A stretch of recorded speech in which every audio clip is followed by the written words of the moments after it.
രാത്രി ആഹാരം കഴിച്ച് കൊണ്ടിരുന്ന ഗബ്രിയും ജാസ്മിനും ജിൻഡോയും ഒക്കെ അവിടെ അത് കഴിഞ്ഞതിന് ശേഷം അങ്ങോട്ടും ഇങ്ങോട്ടും സംസാരിക്കുന്നുണ്ട്. അപ്പം അവിടെ ആരോ ചോദിക്കുന്നുണ്ട്, നിങ്ങളാരും കുളിക്കുന്നില്ലേ? അപ്പം ജാസ്മിൻ ഗബ്രിയോട് പറയുന്നുണ്ട്, ഞാൻ കുളിച്ചിട്ട് വരാം, അത് കഴിഞ്ഞ് എനിക്ക് തല മസാജ് ചെയ്യണം എന്നൊക്കെ പറയുന്നുണ്ട്. അപ്പോൾ ജാസ്മിൻ ഗബ്രിയോട് പറയാണ്, നീ എൻ്റെ അടുത്തേക്ക് വാ.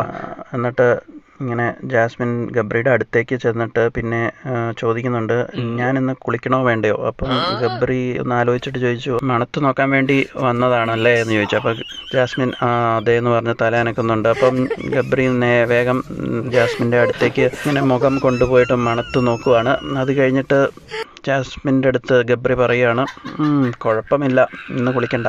അപ്പം ജാസ്മിൻ ഗബ്രിയോട് പറയുകയാണ്, കുഴപ്പമില്ല എന്നോ? അപ്പം അതത്ര കുഴപ്പമുണ്ടോ ഇല്ലയോ എന്നുള്ള സംശയത്തിൻ്റെ നിഴലിൽ പറഞ്ഞ പോലെയാണ് ജാസ്മിന് തോന്നിയത്.